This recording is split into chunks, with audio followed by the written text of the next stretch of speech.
Hola, ¿qué tal muchachos? Buenas tardes. Nos vemos para la clase de hoy. Y bueno, lo que estábamos viendo anteriormente son aleaciones y diagramas de fase dentro de nuestra materia de ciencia e ingeniería de materiales. Dando un breve recordatorio de lo que estábamos viendo, recuerden, nos dábamos cuenta pues de los diagramas de fase. Hablamos un poquito por ahí de los diagramas de fase en el caso de el agua, y decíamos pues que el diagrama de fase es como una especie de mapa donde yo puedo ver qué tipo de fases tengo en un momento determinado dependiendo las condiciones de tiempo y de temperatura. Y en este caso, pues dependiendo de las condiciones de presión y de temperatura específicamente, ¿no? Os había comentado que de tiempo y de temperatura no es así, es de presión y temperatura o de concentración y de temperatura.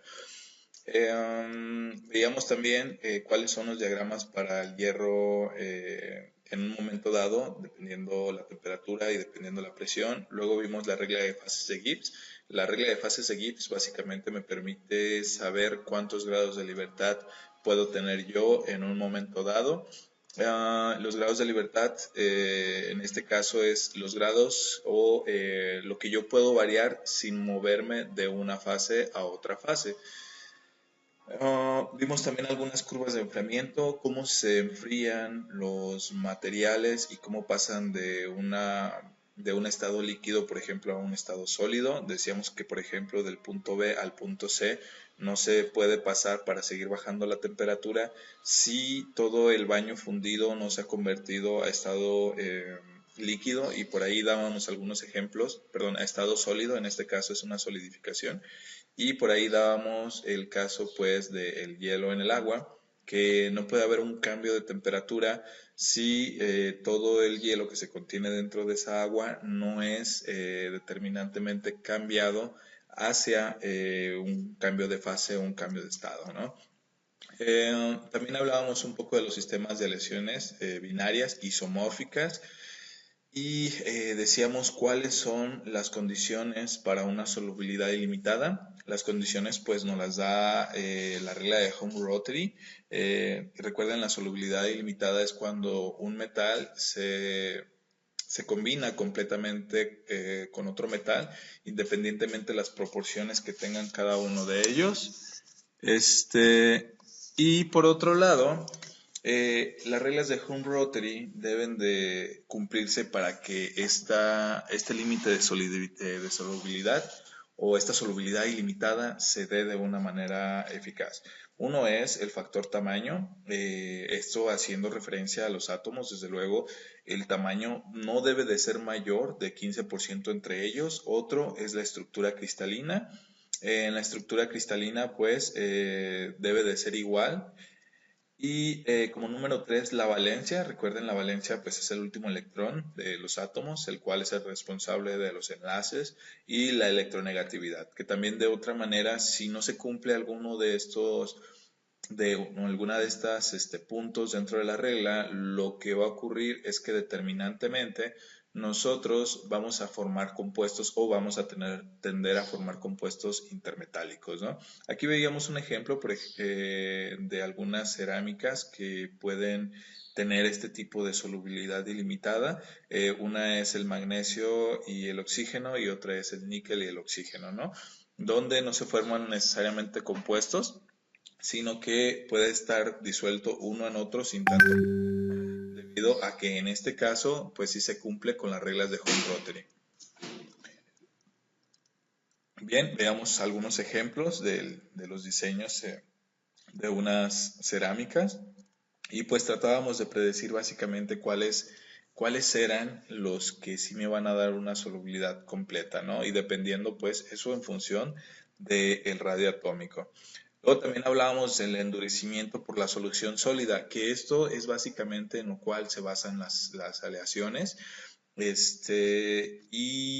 Veíamos que, bueno, un metal que se supone que es puro, en este caso, como en el caso del cobre, nosotros podemos aumentar su esfuerzo de excedencia, que aquí lo vemos, dependiendo el tamaño de átomo, el tipo de átomo y la cantidad de porcentaje aliante que nosotros utilicemos para poder aumentar esa resistencia mecánica del material como tal. De aquí que nosotros habíamos visto que, bueno, podemos incluir en el porcentaje de aliante diferentes cantidades de material pues aliante, en este caso el zinc, el níquel, el aluminio, el estaño, el silicio y el berilio, pero también a veces con pequeñas cantidades. Por ejemplo, aquí en el caso del berilio lo que vemos es que tenemos alrededor de 2%, por darles alguna estimación, alrededor del 2%, y pues estamos aumentando su esfuerzo de excedencia de una manera pues muy importante. Bien, y bueno, aquí pues tenemos unos ejemplos más que veíamos con respecto a esto que decíamos de las soluciones sólidas. Y pues alguna de las propiedades por solución sólida, que pues básicamente es las cuestiones de nosotros incluir otro elemento dentro de uno que está en mayor cantidad, donde el que tiene mayor cantidad pues sería el soluto. El esfuerzo de excedencia, la resistencia a la tensión y la dureza de la aleación generalmente pues va a ser mayor que los metales completamente puros, ¿no? La ductilidad, por otro lado, va a ser menor que la de un material puro, a excepción de pues algunos casos raros como los que vemos aquí, como por ejemplo el cobre y el zinc, donde el endurecimiento por solución sólida incrementa tanto la resistencia a la tensión como la ductilidad. Pero esto desde luego pues es un caso muy algo aislado, y un caso que muchas veces no se lleva a dar, como tal. Pero ahora, ¿qué pasa, por ejemplo, con respecto a otras propiedades que no tengan que ver exactamente con la resistencia a la tensión? Eso va a depender, porque observen ustedes que, bueno, vamos a interpretar primero esta gráfica. Aquí tenemos la resistencia o elongación. Esto está en KSI o en porcentaje. Y acá tenemos el porcentaje de zinc, ¿no? Entonces, recuerden, resistencia, pues hacemos un poco más una alusión hacia resistencia a la tensión o el esfuerzo de excedencia que puede resistir en un momento dado. Y por otro lado, con elongación hacemos referencia a cuánta deformación puede tener este material en el eje X. Si ustedes se fijan, dependiendo del porcentaje de zinc, va a ser el esfuerzo de excedencia. Aquí lo que vemos es que pues prácticamente un 30% sí me anda subiendo casi el doble de esfuerzo de excedencia, hasta el 10, hasta el 18% aproximadamente con respecto al zinc, ¿no? Pero ¿qué pasa, por ejemplo, cuando nosotros vemos las cuestiones de conductividad eléctrica? Aquí en la conductividad eléctrica se puede leer básicamente en este eje, en el eje Y, pero del lado derecho, donde lo que estamos viendo es que la conductividad eléctrica, y así pasa en la mayoría de los materiales, cuando no se trata de un material que es relativamente puro o de alta pureza, la conductividad eléctrica va a disminuir. En otras palabras, la resistividad eléctrica pues va a aumentar. Esto debido a que recuerden ustedes que de la teoría bueno, hay dos teorías, por ahí una teoría clásica donde se supone que nosotros arrastramos ciertamente los electrones a través de un conductor, que los electrones pues pueden viajar a la velocidad de la luz, pero estos en el material siempre están golpeando por un lado y por otro, ¿no? Entonces, por la diferencia de potencial que nosotros aplicamos cuando cerramos un circuito, se comienzan a echar a andar los electrones o los amperes, ¿no? La corriente, en palabras llanas. Esta corriente generalmente pues lo único que hace o lo que está haciendo los electrones es rebotar de una manera diferente en cada uno de los puntos de la estructura cristalina. Entonces, al finalizar de ese cable donde se supone que está siendo empujada la corriente, llegan esos electrones, pero como una especie de efecto dominó, de efecto billar, donde nosotros le pegamos a la bola con el taco, y si juntamos una especie de bolas en una línea recta, lo que va a pasar es que va a salir disparada la última bola que queda al final de esa línea recta que está formada por bolas de billar. Entonces, más o menos así pasa en el caso de la conductividad eléctrica. Y la otra teoría es con relación a la teoría de bandas. La teoría de bandas pues es un poco más moderna, donde nosotros tenemos un band gap para el caso de los materiales semiconductores y conductores, y ese band gap, que así se llama, es como una especie de cerco energético que se debe de superar para nosotros pasar a una banda que se llama banda de conducción. En el caso de los semiconductores y de los aislantes, generalmente ese band gap o ese trecho es muy largo, por lo tanto nosotros a veces necesitamos más energía para poder romperlos y hacer pasar esos electrones hacia una banda de conducción. En el caso de los materiales conductores, como en el caso del cobre, no sucede esto. En el caso de los metales conductores, lo que sucede es que las bandas de valencia están traslapadas, es decir, no existe un band gap como tal. Como están juntas, pues es relativamente fácil que un electrón de las bandas interiores suba a la banda de conducción sin ningún problema y pues se echa a andar, ¿no? Pero en ambos casos, fíjense ustedes que el hecho de que nosotros metamos dentro de la estructura cristalina a otro material ajeno, por ejemplo el zinc, que tiene distintos tipos de radio atómico, o mejor dicho, un tipo de radio atómico distinto.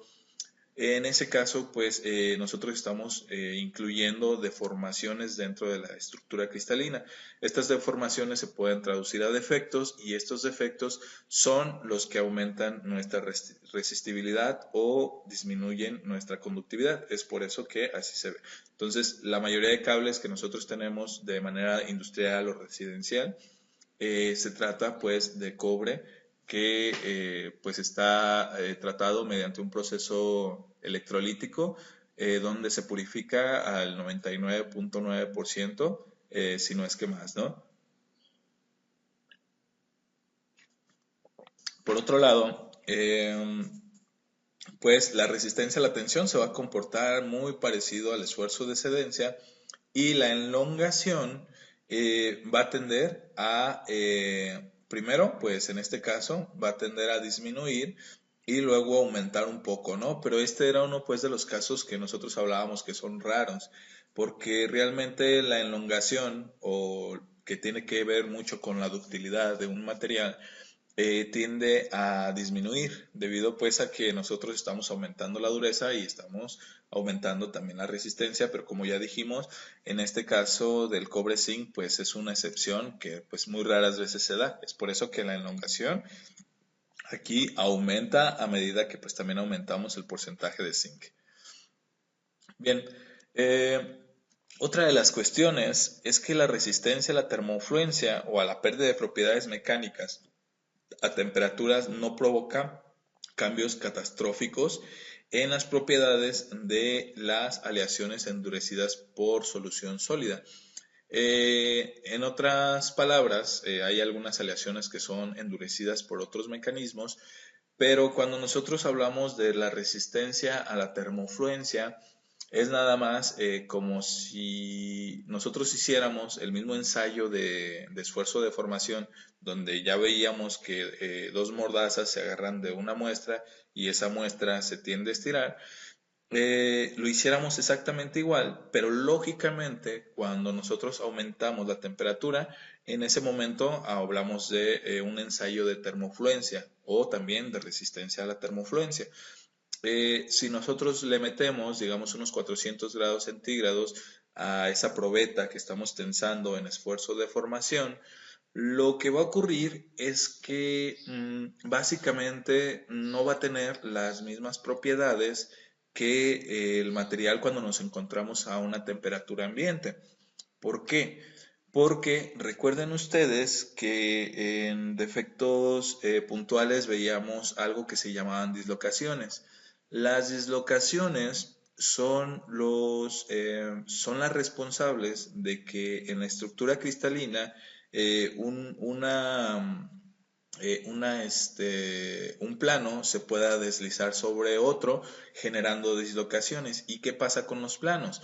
Los planos o las dislocaciones, como nosotros las podemos concebir, es básicamente como si tuviéramos un libro cerrado y a fuerzas, bueno, y haciendo que cada una de esas páginas de ese libro sea un plano atómico, y a fuerzas le metiéramos como una especie como un separador de textos, como si lo metiéramos a fuerzas, entonces pues mis planos van a quedar deformes, van a quedar un poquito hacia los lados. Y en la parte de la zona de la punta, donde termina el separador, estaríamos hablando de que ahí en ese punto se encuentra una dislocación, es decir, existe un plano que está insertado a fuerzas entre los otros planos. Y esto pues se da debido a las deformaciones a veces plásticas que nosotros podemos hacer en los materiales. La resistencia a la termofluencia la resistencia a la termofluencia, o mejor dicho, la resistencia a la tensión a altas temperaturas, permite que esas dislocaciones se muevan de una manera más fácil, debido a que existe un fenómeno que se llama difusión. Esa difusión permite que los átomos se muevan de un lugar a otro. Entonces, si de repente existe como una barrera que no me permite que me mueva yo en temperatura ambiente, es por eso la resistencia del material, pues a altas temperaturas va a haber barreras también, pero es muy probable que estas barreras con cualquier energía que tope contra ella, sea una energía mecánica, y como están a altas temperaturas, pues diga, pues no importa, simplemente me muevo, acabo yo tengo la energía de activación suficiente para poder moverme de un lado a otro. Y es por eso que muchas veces a altas temperaturas es más fácil que nosotros manipulemos materiales. De hecho, pues hay laminado, por ejemplo, a alta temperatura, o algunos procesos de conformado como el estampado, el embutido o el trefilado se hacen a altas temperaturas, pues para provocar este tipo de fenómenos que se llaman termofluencia, los cuales disminuyen los esfuerzos, ¿no? Y aquí muchas aleaciones no se provocan este tipo de cambios catastróficos en las propiedades de las aleaciones endurecidas por solución sólida. Muchas aleaciones diseñadas para altas temperaturas, como se utilizan en las turbinas de motores a reacción, se basan parcialmente en un extenso endurecimiento por solución sólida. De aquí es que se derivan, por ejemplo, las superaleaciones. Las superaleaciones, pues, generalmente no tienen propiedades como que wow con respecto a las aleaciones, a las aleaciones comunes, pero eso a temperatura ambiente.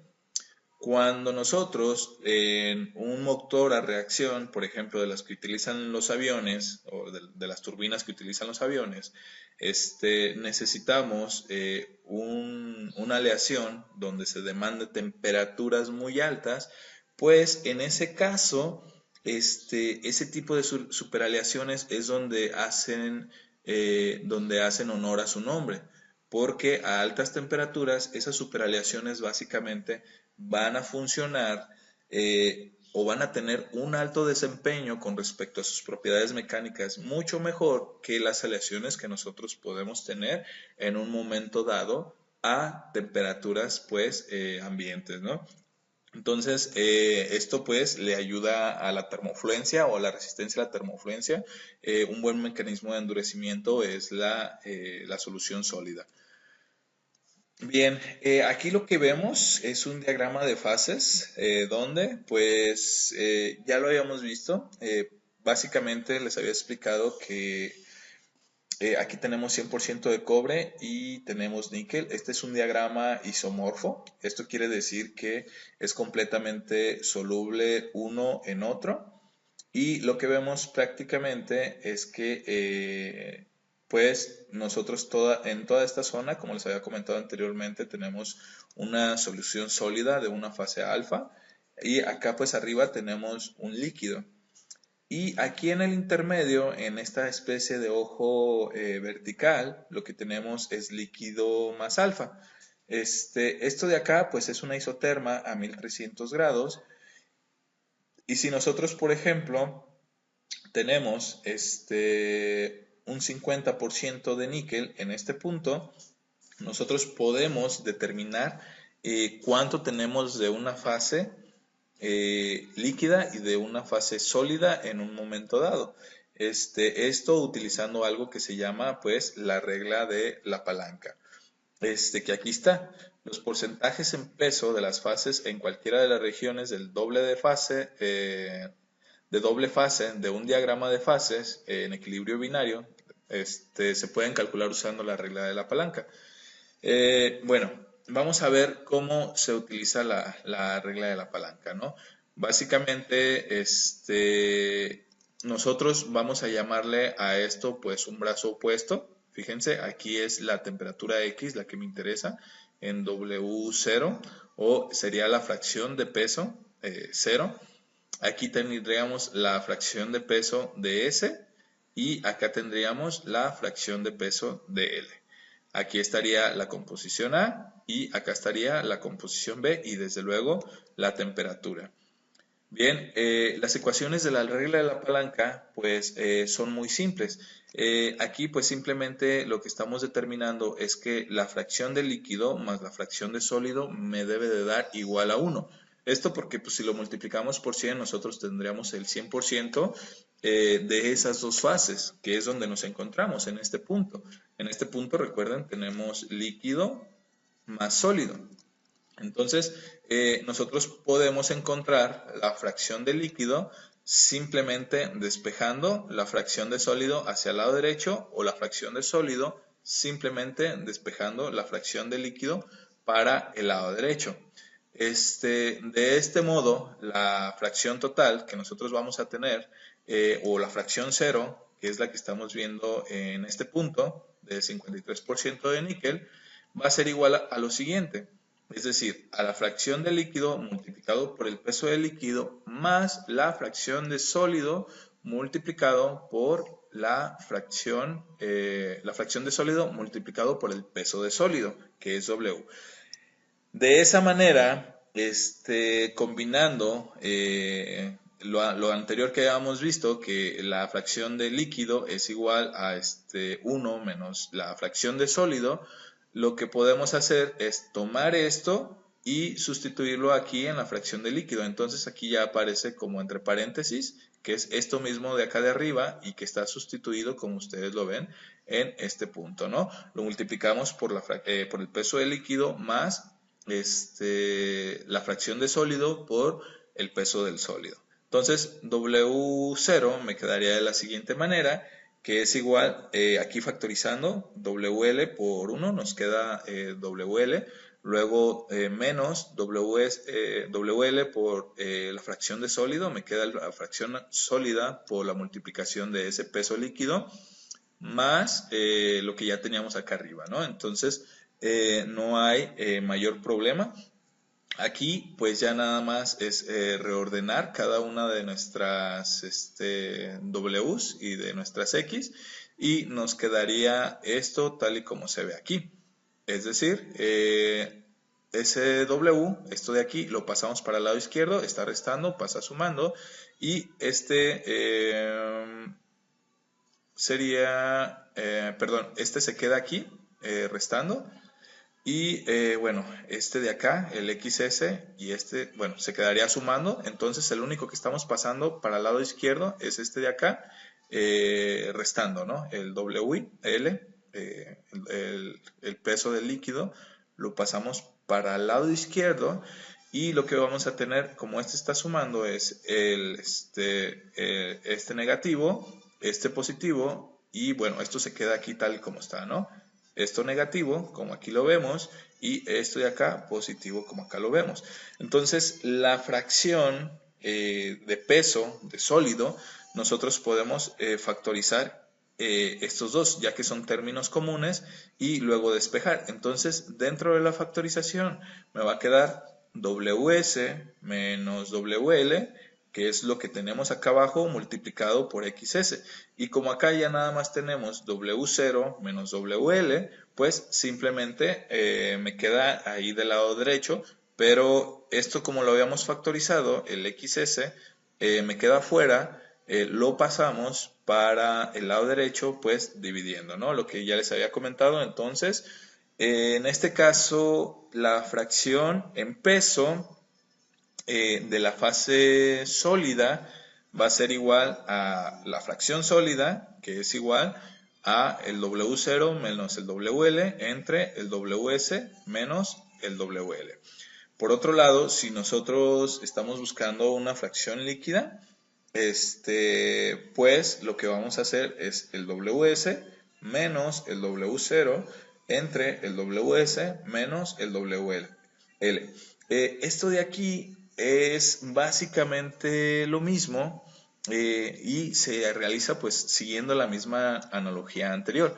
Sin embargo, pues esto pues está completamente caracterizado y a veces podemos utilizar algunas reglas mnemotécnicas para poder realizar esta regla de la palanca sin nosotros pues tener que hacer todo este tipo de análisis matemático para poder llegar a ello.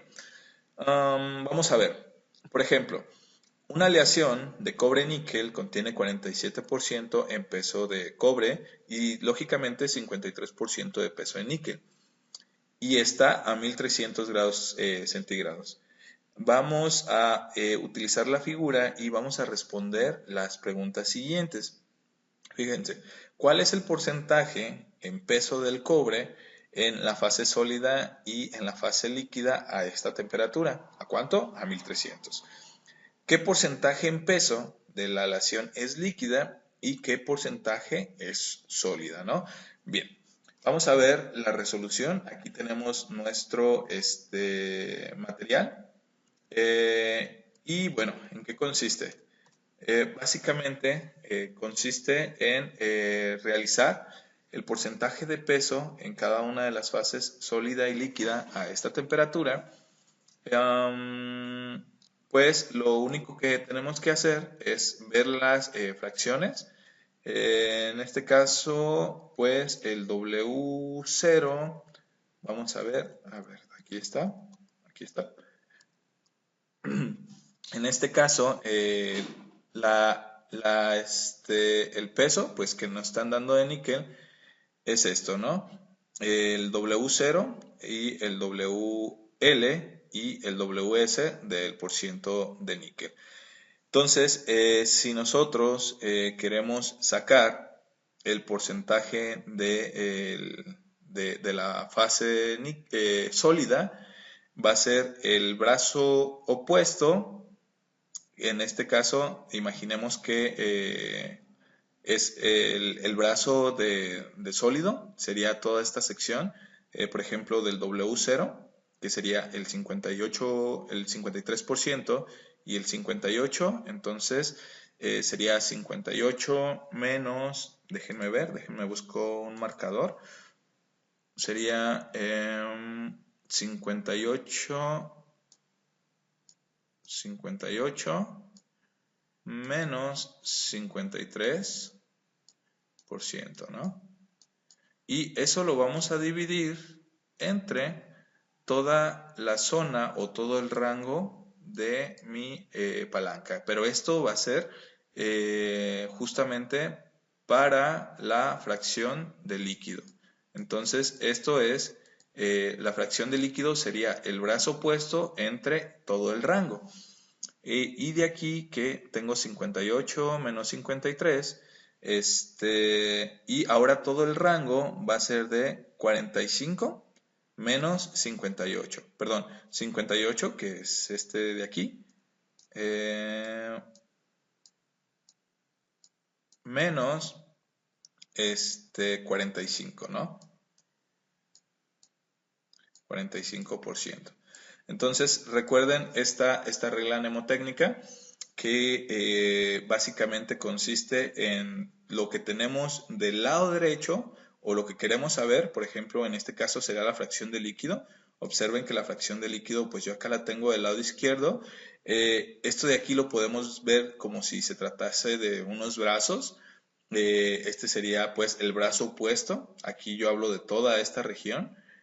Para considerarlo de líquido. Entonces sería el brazo opuesto, que sería esta sección, a partir del punto de medio, del porcentaje de níquel, el brazo opuesto, pues, sería el 58% de níquel menos 53%, que es la parte central, entre todo el rango que nosotros tenemos ahí. De esta manera, es 58 menos 53, me da 5 en la parte de arriba, y en la parte de abajo, 58 menos 45, me da un total de 13. Y por lo tanto, la fracción de líquido va a ser igual a 5 entre 13. Déjenme ver, aquí tengo mi calculadora.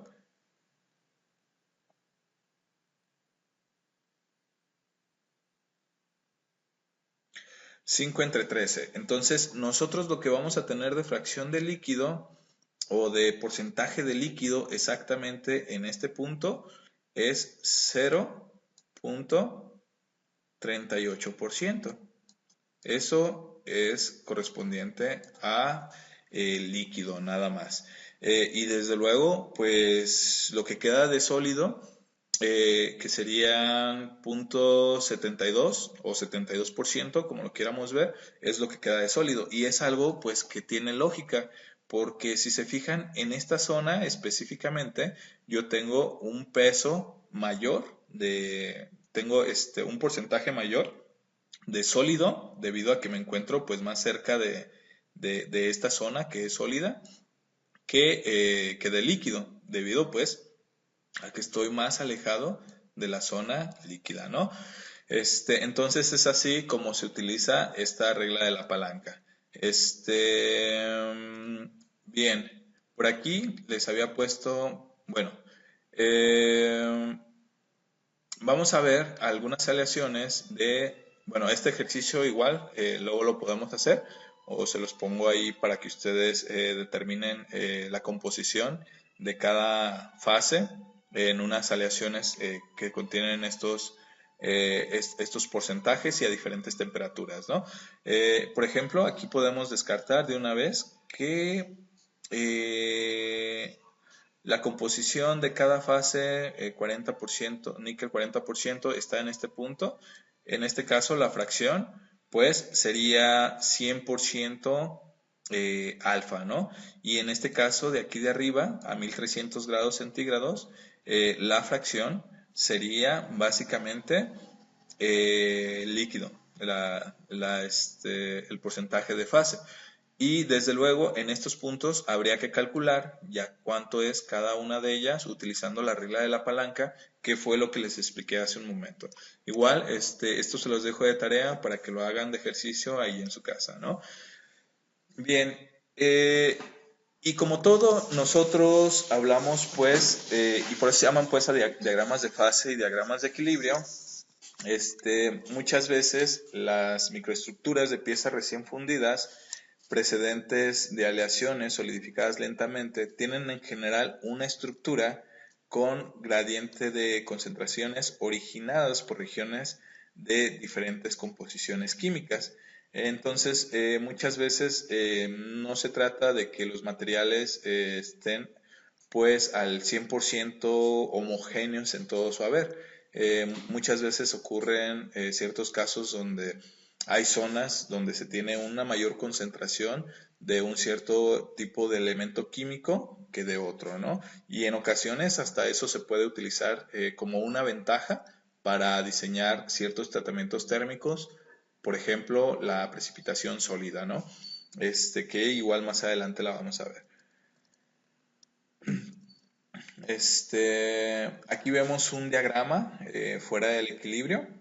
Se supone pues que dentro del equilibrio nosotros tendríamos todos estos puntos, pero cuando estamos fuera del equilibrio, esto quiere decir que si nos enfriamos más rápido o si nosotros enfriamos más rápido un material, va a estar fuera del equilibrio. Entonces, si observan, aquí no se solidifica completamente, aunque se supone que ya estamos fuera del equilibrio. Lo que está pasando es que acá tenemos nuestra zona líquida y acá tenemos nuestra zona sólida, y básicamente a medida que nosotros pues vamos enfriando, la manera de enfriar pues debe de ser aquí dentro del equilibrio, toda esta zona amarilla. Pero cuando se enfría fuera del equilibrio, lo que puede pasar es que toda esta región se pueda hacer un poquito más grande o que exista lo que se llama un líquido subenfriado. El líquido subenfriado es cuando se supone que ya debe de estar sólido, pero permanece en líquido un metal o cualquier otro líquido, por ejemplo, el agua. Entonces existe el agua subenfriada que a pesar de que nosotros tengamos todas las condiciones para que esta agua se solidifique, no lo hace. Un ejemplo de ello, pues, podría ser en los montes allá de Canadá, donde generalmente hace mucho frío y si llueve, muchas veces el agua pues es tan pura que no hay una partícula donde se pueda sujetar el agua para formar un cristal y dar pie a la cristalización o a la solidificación de la misma. Entonces, esta cae a temperatura más baja que el cero, en vez de caer como granizo, cae como agua líquida y en el momento en el que toca una hoja, un árbol, una piedra, el piso, en automático se congela, ¿no? Pero eso pues es por cuestiones de que no hay algo que le ayude a nuclear y a formar ese sólido. En este caso, pues también a veces ocurre de esa misma manera, ¿no?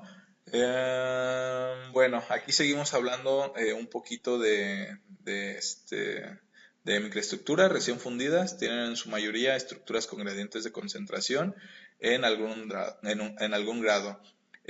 Por lo tanto, tienen gradientes de composición.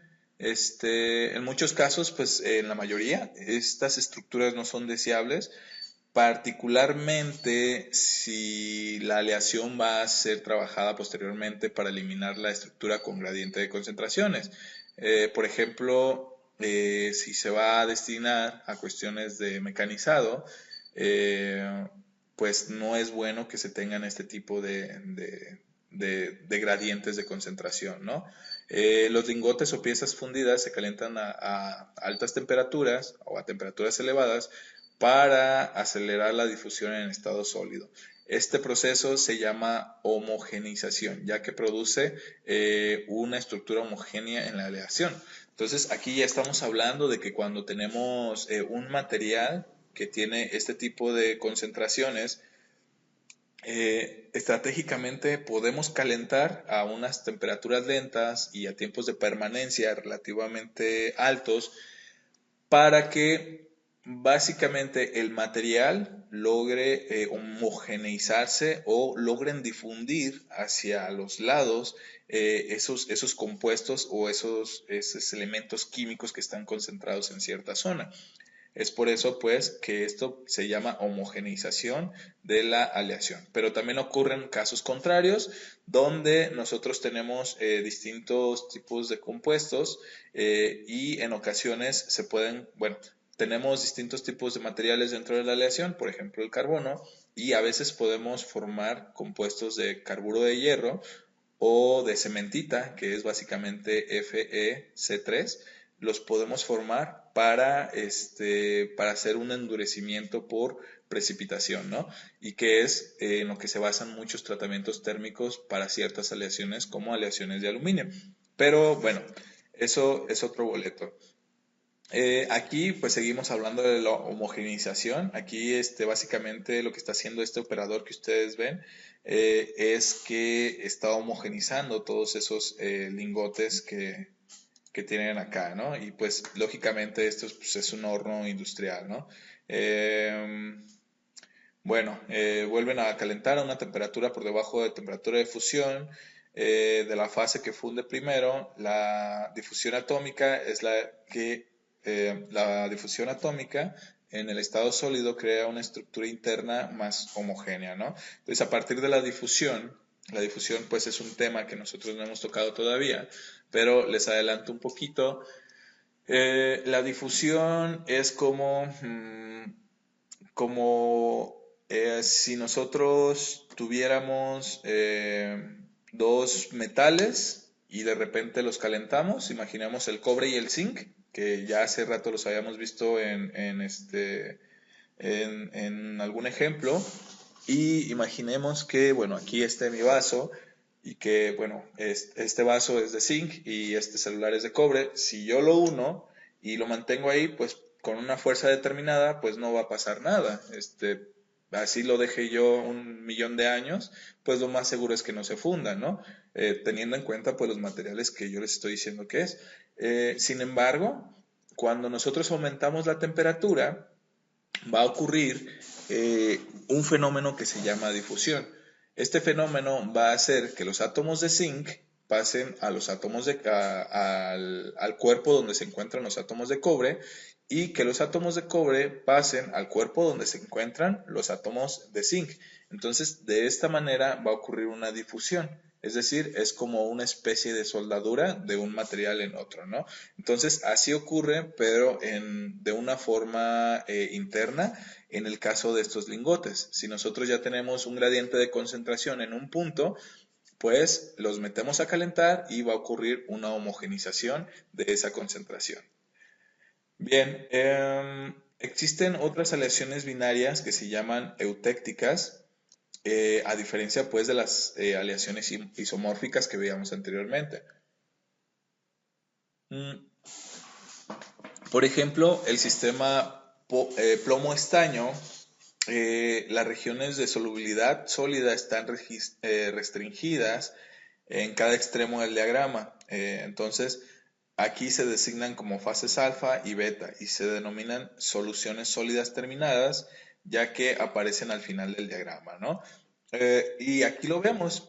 Si ustedes se fijan, este diagrama no es nada parecido a, al diagrama isomorfo que teníamos anteriormente, que era una especie de ojo así vertical, donde nada más teníamos líquido en la parte de arriba, sólido en la parte de abajo y el intermedio, donde tenemos sólido más líquido, ¿no? En este caso, nosotros tenemos otro tipo de fases. Si se fijan, acá el plomo al 100% tenemos la fase alfa. Bueno, esta fase que depende de la cantidad de porcentaje que nosotros tengamos, hasta un 80% aproximadamente de plomo. Bueno, aquí nos lo dice, sería hasta un 81.8, no, 80.8 de plomo, que se permite esa fase y a una temperatura pues aproximada de 183 grados centígrados. Entonces, a partir de este punto es que nosotros podemos tener esta fase alfa precisamente. Luego tenemos pues ya una fase alfa más beta. ¿De qué va a depender que sea una u otra fase?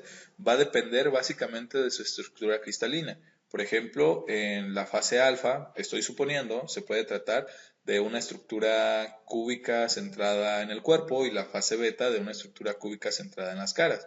Pero aquí ya se hace la combinación de estas dos, en combinación también de estos dos metales, ¿no? Si nos vamos al otro extremo, en el caso del estaño, aquí tenemos casi completamente la fase beta, pero esta fase beta pues es relativamente pequeña y esta se da poquito más abajo de los 183 grados centígrados y al 97.5% de estaño. Entonces, la idea es pues que esta fase beta pues es muy pequeña y es prácticamente de lo que tenemos nosotros aquí, ¿no? Luego, en esta zona podemos identificar el beta más líquido y finalmente el líquido. Acá también tenemos nuestras zonas. En el alfa hay otra zona intermedia. Y aquí esta zona pues se llama alfa más líquido.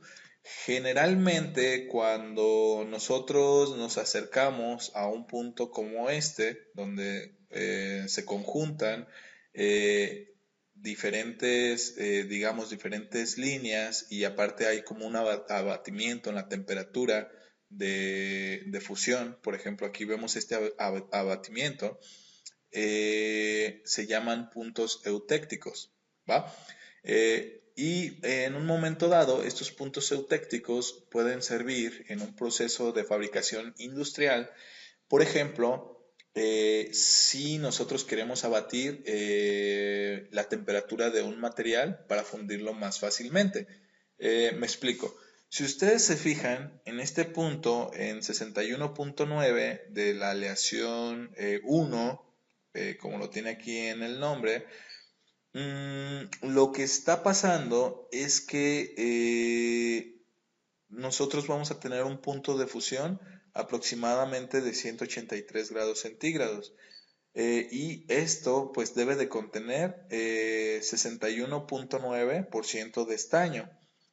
Y pues el resto de plomo, ¿no? Que el plomo pues aumenta hacia este lado. Entonces el resto sería aproximadamente 38, ¿no?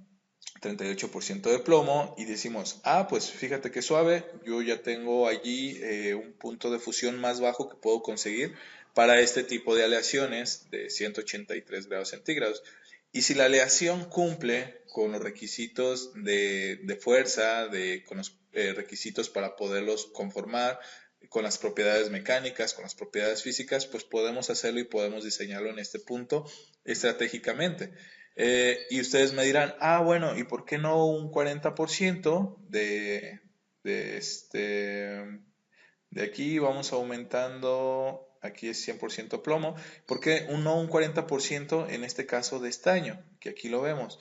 Ah, porque en el estaño, si tenemos ese 40% de estaño y suponiendo que se trate de un 60% de plomo, lo que tendríamos es una temperatura más alta de fusión. Ya no van a ser 183 grados, sino vamos a tener 250 grados centígrados. Entonces ya hay una brecha de aproximadamente 100 grados centígrados. Esa brecha pues implica un mayor tiempo, implica más riesgo para el operario debido pues, a que las temperaturas también son mayores, implica mayores tiempos de enfriamiento y en conclusión la producción es más baja. Entonces, lo ideal, pues, sería recorrernos a este punto eutéctico y fundir a temperaturas más bajas, ¿no? Entonces, ese punto eutéctico es donde, pues, se confluyen básicamente estas líneas para abatir un punto de fusión. Y aquí, pues, lo que vemos también son algunas líneas, cómo se comportan los granos a medida que vamos aumentando de temperatura. Si se fijan, aquí pues aparecen ya puntos, por llamarlos de alguna manera, puntos eutécticos de alfa y beta, donde ya se comienza a hacer un poquito de líquido, pero pues todavía no está completamente claro que se va a formar ese líquido, ¿no? Posteriormente ya tenemos acá arriba un porcentaje de líquido ya importante, que es de 49%, y un productéctico alfa de 51%. Y así, si seguimos aumentando, ustedes se van a poder dar cuenta de que paulatinamente pues vamos en aumento con respecto al porcentaje de líquido y cada vez el productéctico alfa, que a veces así les llaman, dependiendo del punto eutéctico, por ejemplo, en el caso de los aceros, si están de este lado izquierdo, a veces les llaman aceros hipoeutécticos y si están después de este punto se les llama hipereutécticos. Entonces en este caso pues le están llamando proeutécticos, ¿no? Hasta pues llegar finalmente al 100%. Bien, bueno, vamos a continuar un poquito con las cuestiones. Estas son algunas microestructuras.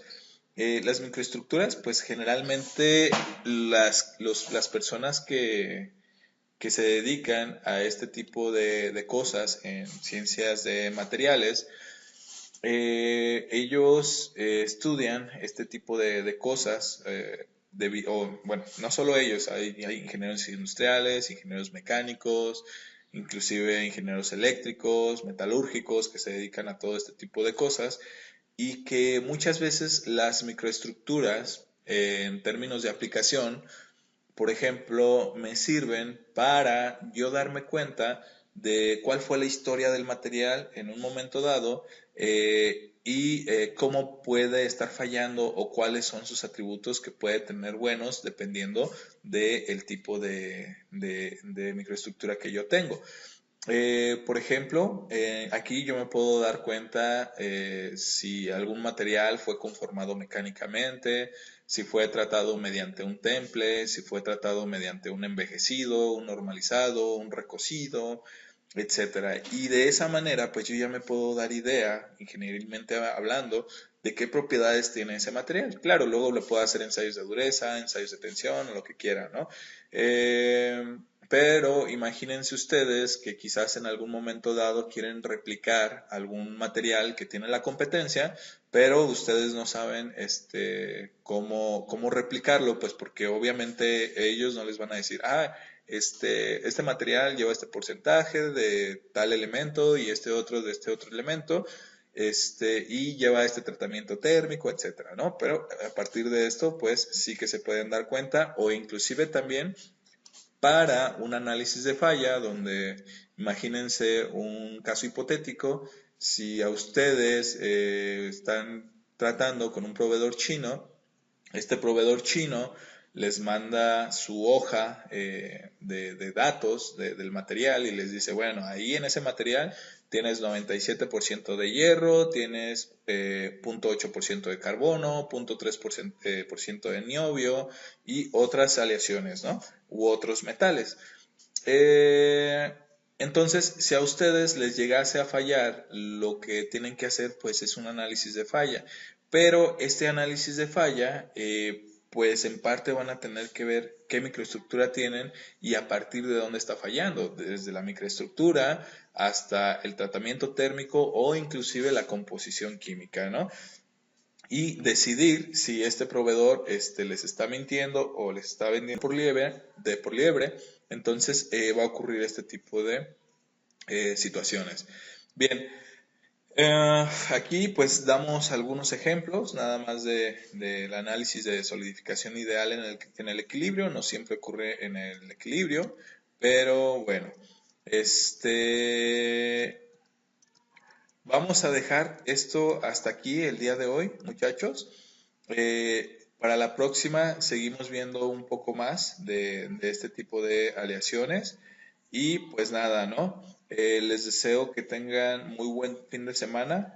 Por esta ocasión les dejo grabada la clase.